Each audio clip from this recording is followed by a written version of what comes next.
সুপ্রিয় দর্শক মন্ডলী, পাল্টে গেছে যুদ্ধের গতিপথ। মুসলিম বিশ্বের অগ্রনায়ক ইরান এখন যুদ্ধ নিয়ন্ত্রণ করছে।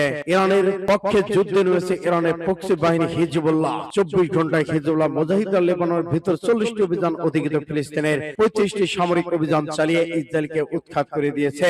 24 ঘন্টা 19টি ইহুদিবাদী শহর, উপশহর, 4টি সামরিক বিমান, ডোনদুটি সীমান্ত চৌকি, 3টি সামরিক ঘাঁটি পোস্ট হিজবুল্লাহ হামলা চালিয়ে উড়িয়ে দিয়েছে হিজবুল্লাহ। জানিয়ে দেব আমাদের হাতে থাকা সর্বশেষ আন্তর্জাতিক আপডেট বাংলা সংবাদ। শুরুতেই থাকছে সংবাদ শিরোনাম, এরপর জানাবো বিস্তারিত। একই দিনে ইরানের নতুন করে হামলার হুমকি দিল ইসরায়েল এবং যুক্তরাষ্ট্র। আরো জানিয়ে দিব, স্থল আক্রমণ হলে একজন সেনাকেও জ্যান্ত ফেরত দেওয়া হবে না, ইরানের মুখপাত্র। যুদ্ধবিরতিতে আমাদের লাভ নেই, জাহাজ ডুবানোর জন্য আমরা প্রস্তুত আছি, ইরানের রেজাই। ইসরায়েল লেবানন 10 দিনের যুদ্ধবিরতিতে সম্মত, ট্রাম্পের ঘোষণা। এদিকে যুক্তরাষ্ট্র ইসরায়েলকে জবাবদিহির আওতায় আনার দাবি ইরানের। এদিকে মাটির নিচে ইরানের বিমান ঘাঁটি ভিডিও প্রকাশ করল ইরান। যতক্ষণ দখলদার থাকবে ততক্ষণ প্রতিরোধ চালিয়ে যাবে হিজবুল্লাহর কঠিন হুঁশিয়ারি। এবং সর্বশেষে জানিয়ে দিব, 24 ঘন্টায় ইহুদিবাদী সেনা অবস্থানে 65টি সামরিক অভিযান চালালো হিজবুল্লাহ, ইসরায়েল তছনছ। এতক্ষণ শুনছিলেন সংবাদ শিরোনাম, এখন বিস্তারিত। তবে অনুরোধ থাকবে এই ভিডিওটিতে একটি লাইক দিন এবং কমেন্টস করে জানিয়ে দিন আপনি কোন জেলা থেকে বা কোথা থেকে আমাদের সাথে যুক্ত রয়েছেন। ইরান ইসরায়েল যুদ্ধের আপডেট বাংলা সংবাদ হাতে পেতে চ্যানেলটি সাবস্ক্রাইব করে আমাদের সঙ্গে থাকুন। ধন্যবাদ। একই দিনে ইরানের নতুন হামলার হুমকি দিল যুক্তরাষ্ট্র এবং ইসরায়েল। মার্কিন প্রেসিডেন্ট ডোনাল্ড ট্রাম্প সম্প্রতি বলেছিলেন, ইরান যুদ্ধ যতই দ্রুত শেষ হবে, দুদিনের মধ্যে পাকিস্তানে কিছু একটা ঘটতে যাচ্ছে বলে তিনি ইঙ্গিত দিয়েছিলেন। ট্রাম্পের ঘোষণায় ওই 2 দিন শেষ হচ্ছে বৃহস্পতিবার। এদিন ইরান নতুন করে হামলা হুমকি দিয়েছেন যুক্তরাষ্ট্র এবং ইসরায়েল প্রতিরক্ষা মন্ত্রীরা। বৃহস্পতিবার ওয়াশিংটন ডিসিতে এক সংবাদ সম্মেলনে মার্কিন প্রতিরক্ষা মন্ত্রী পিট হেক্সেস বলেছেন, যতদিন প্রয়োজন ততদিন ইরানের সব বন্দর যুক্তরাষ্ট্র অবরোধ জারি রাখবে। চুক্তি না করলে ইরান নতুন করে হামলা চালানো হবে। অপরদিকে ইসরায়েলের প্রতিরক্ষা মন্ত্রী ইসরায়েল কার্ডস বলেছেন, পারমাণবিক কর্মসূচি সংক্রান্ত যুক্তরাষ্ট্রের প্রস্তাব না মানলে ইরান আরো বেদনাদায়ক হামলার মুখে পড়বে। তেহরান ওয়াশিংটনের মধ্যে চুক্তি করতে মধ্যস্থতার অংশ হিসেবে ইরান সফরে গেছেন পাকিস্তানের সেনাপ্রধান অসীম মনির।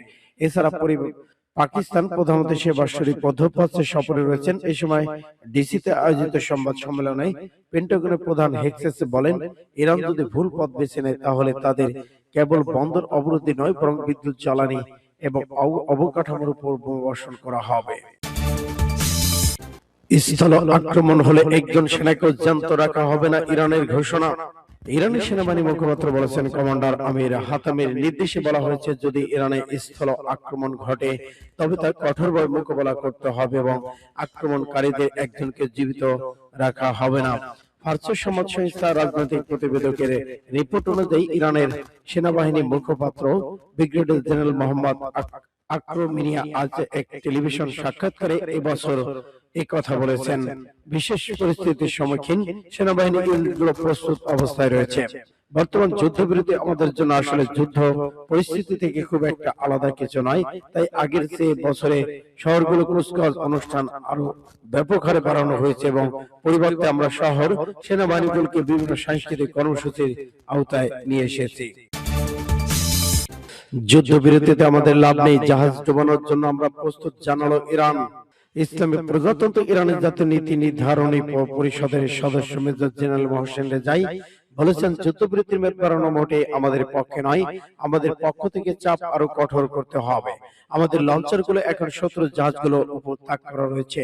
বিগত রাতে একটি টেলিভিশন অনুষ্ঠানে অঞ্চলের সর্বশেষ পরিস্থিতি, প্রতিরোধ ফ্রন্টের অবস্থা এবং বৈশ্বিক আধিপত্যবাদীদের সঙ্গে ইরানের লড়াই বিভিন্ন দিক তুলে ধরেছেন তিনি। মেজর জেনারেল রেজাই বক্তব্যের শুরুতে ইসলাম প্রজাতন্ত্র ইরানের বিপুল জনসমর্থনের দিকে ইঙ্গিত করে বলেন, আমি 2.5 কোটি স্বেচ্ছাসেবী আত্মোৎসর্গ ইচ্ছার প্রতি সম্মান জানাই। এমন জাতির জন্য আমরা গর্বিত। আজ ইরান একটি গুরুত্বপূর্ণ ঐতিহাসিক অবস্থানে রয়েছে, যেখানে এতগুলো বিজয় অর্জন করতে সক্ষম হয়েছে।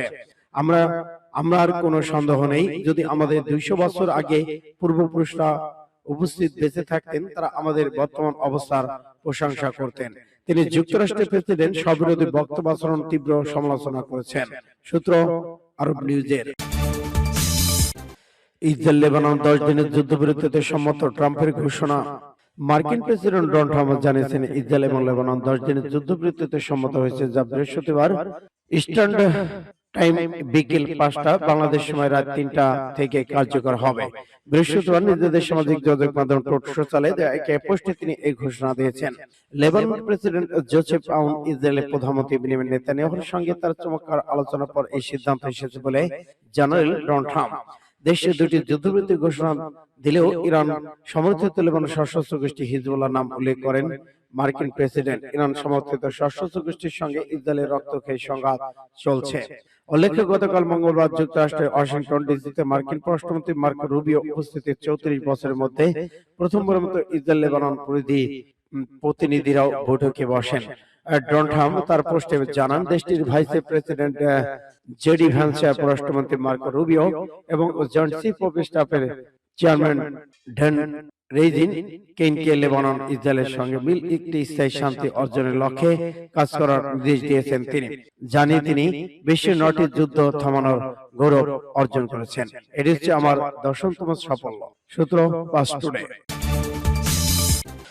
যুক্তরাষ্ট্র ইসরায়েলকে জবাবদিহিতার আওতায় আনার দাবি ইরানের। ইরানের শীর্ষ নেতাদের হত্যাকাণ্ডের ঘটনা যুক্তরাষ্ট্রে ইসরায়েলকে জবাবদিহির আওতায় আনার দাবি করে জানিয়েছে তেহরান। দেশটির পররাষ্ট্র মন্ত্রণালয়ের মুখপাত্র ইসমাইল বাকি এ দাবি করেছেন। এক প্রতিবেদন তথ্য অনুযায়ী তাসনিম নিউজ এজেন্সি এটি প্রকাশ করেছেন। বার্তা সংস্থা আরআইএ নাভোস্তিকে দেওয়া এক সাক্ষাৎকারে বাকি বলেন, শুধু ইরান নয়, পুরো আন্তর্জাতিক সম্প্রদায় এই ঘটনার জবাবদিহি দাবি করেছে। যুক্তরাষ্ট্র ইসরায়েলের কর্মকাণ্ড আন্তর্জাতিক শান্তি নিরাপত্তার বিরুদ্ধে অপরাধ, এটি যুদ্ধাপরাধ, মানবতা বিরোধী অপরাধের শামিল। তিনি আরো জানান, 1949 সালে 4টি জেনেভা কনভেনশনের সাধারণ অনুচ্ছেদ 1 অনুযায়ী সব রাষ্ট্র আন্তর্জাতিক মানবিক আইন মেনে চলতে বাধ্য। তার মতে যুক্তরাষ্ট্র ইসরায়েলের পদক্ষেপকে সব নীতি লঙ্ঘন করেছে। বাকি বলেন, জাতিসংঘের সব সদস্য রাষ্ট্র উচিত যুক্তরাষ্ট্র ইসরায়েলের জবাবদিহি নিশ্চিত করার জন্য দাবি জানানো। তিনি যদিও বলেন, এরা নিজেদের অভ্যন্তরীণ ব্যবস্থা এবং আন্তর্জাতিক আইন ব্যবহার করে এই ঘটনার বিচার নিশ্চিত করতে কাজ চালিয়ে যাচ্ছে। মাটির নিচে বিমান ঘাঁটি ভিডিও প্রকাশ করল ইরান। কয়েক বছর ধরে অন্যদের অজান্তে বিমান ঘাঁটি তৈরি কাজ চালিয়ে যাচ্ছে মধ্যপ্রাচ্যের পরমাণু শক্তি সমৃদ্ধ দেশ ইরান। এবার নিজের সেই ঘাঁটির ভিডিও প্রকাশ করেছে তেহরান। এগল 44 নামে এই ঘাঁটি তৈরি করা হয়েছে পাহাড়ের নিচে। ইরোনা আল আরাবিয়া এক প্রতিবেদনের তথ্য জানিয়েছে ইরানের রাষ্ট্রীয় সংবাদ মাধ্যম ইরোনা নিউজ। সংবাদ মাধ্যমটি ঘাঁটির বিবরণে বলেছে, এটি ইরানের বিমান বাহিনী অন্যতম গুরুত্বপূর্ণ ঘাঁটি। এর ভিতরে ক্ষেপণাস্ত্র যুদ্ধ বিমান রাখা হয়েছে। এই ঘাঁটির প্রধান বৈশিষ্ট্য হলো এটি পাহাড়ের কাছে এবং পৃথিবীর গভীরে অবস্থিত। যুদ্ধবিমান ছাড়াও এর ভিতরে রয়েছে ড্রোন রাখা সম্ভব বলে জানিয়েছে ইরোনা নিউজ। সংবাদ মাধ্যমটি দাবি করেছে, গত কয়েক বছর পুরনো ইরান জুড়ে অসংখ্য বিমান ঘাঁটি তৈরি করা হয়েছে। মাটির নিচে তৈরিকৃত এই ঘাঁটি সেগুলোর একটি। ইরানের নিউজ প্রতিবেদনে আরো বলা হচ্ছে, যুক্তরাষ্ট্র হিন্দুবাদী ইসরায়েলের যে কোনো হামলা প্রতিরোধ এই ঘাঁটি থেকে তাৎক্ষণিক বিমান উড্ডয়ন করা সম্ভব। ইরানের কোন জায়গায়, কোন প্রদেশে বা কোন অঞ্চলে ঘাঁটি অবস্থান সেটি জানানো হয়নি সেনাবাহিনী। এর আগে 2022 সালে মে মাসে একটি গোপন ড্রোন ঘাঁটি প্রকাশে আসে। সূত্র আরব নিউজের। যতক্ষণ দখলদার থাকবে ততক্ষণ প্রতিরোধ চালিয়ে যাবে হিজবুল্লাহ। লেবানন যুদ্ধবিরতির ঘোষণার মধ্যে কঠোর অবস্থান জানিয়েছে হিজবুল্লাহ। তারা বলেছে, যত লেবানন মাটিতে ইসরায়েলি সেনাবাহিনী থাকবে ততদিন প্রতিরোধ চালিয়ে যাওয়ার অধিকার তাদের থাকবে। হিজবুল্লাহ এক জ্যেষ্ঠ সূত্র জানিয়েছে, কোন যুদ্ধবিরতি এমন হতে পারে না যেখানে ইসরায়েল বাহিনী লেবানন অবাধে চলাচল করতে পারে। এমন শর্ত গ্রহণযোগ্য নয় যা পরিস্থিতিকে আগের অবস্থায় ফিরিয়ে নেয়। সংগঠনটি আরো দাবি করেছে, লেবানন ভূখণ্ডে বিদেশি সেনা থাকা অবস্থায় দেশটির জনগণের প্রতিরোধের অধিকার রয়েছে। অর্থাৎ দখলদার বাহিনী না সরা পর্যন্ত সব ধরনের উপায় প্রতিরোধ চালিয়ে যাওয়ার বৈধতা রয়েছে। উল্লেখ্য, যুক্তরাষ্ট্রের প্রেসিডেন্ট ডোনাল্ড ট্রাম্প লেবানন ইসরায়েলের মধ্যে 10 দিনের যুদ্ধবিরতির ঘোষণা দিয়েছে। তিনি জানান, লেবানন প্রেসিডেন্ট জোসেফ আউন এবং ইসরায়েলের প্রধানমন্ত্রী বেনিয়ামিন নেতানিয়াহুর সঙ্গে আলোচনা করে এই সিদ্ধান্ত হয়েছে। তবে এই ঘোষণা হিজবুল্লাহর নাম উল্লেখ করা হয়নি। এদিকে যুদ্ধবিরতির মধ্যে লেবানন জাহারানি অঞ্চলে গাজিয়েছে শহর ইসরায়েলের হামলায় অন্তত 8 জন নিহত হয়েছেন, অনেকেই আহত হয়েছেন, কয়েকজন ধ্বংসস্তূপের নিচে আটকা পড়ে আছেন বলে জানা গেছে। 24 ঘন্টায় ইহুদিবাদী সেনা অবস্থানে 65 সামরিক অভিযান চালালো হিজবুল্লাহ।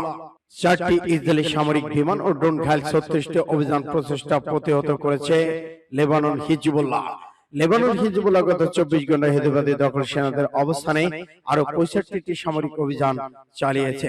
হিজবুল্লাহ বিবৃতিতে বলা হয়েছে 24 ঘন্টায় হিজবুল্লাহ মুজাহিদরা লেবাননের ভেতরে 40টি অভিযান অধিকৃত ফিলিস্তিনে 25টি সামরিক অভিযান চালিয়েছে। এই সব অভিযানে ইসরায়েলি সেনা তাদের অবকাঠামো সামরিক কাজ সরঞ্জাম ফিলিস্তিন অবৈধ নির্মিত ইসরায়েলি বসতিগুলো হিজবুল্লাহ হামলার টার্গেট করা হয়েছে। এদিকে 24 ঘন্টায় 19টি ইহুদিবাদী শহর এবং উপশহর, 4টি সামরিক বিমান, ড্রোন, 2টি সীমান্ত চৌকি এবং 3টি সামরিক ঘাঁটি পোস্ট হিজবুল্লাহ হামলায় উড়িয়ে দিয়েছে। লেবানন ভূখণ্ড ইসরায়েলি সেনাদের এগিয়ে আসার 36টি প্রচেষ্টায় সব হামলা সফল হয়েছে হিজবুল্লাহ। এর আগে ইহুদিবাদী ইসরায়েলি সংবাদ মাধ্যম উত্তর ফিলিস্তিন ইসরায়েল অবস্থানগুলোতে হিজবুল্লাহ ক্ষেপণাস্ত্র জোরদার খবর পাওয়া গেছে। সূত্র ফাস্ট টুডে MAH।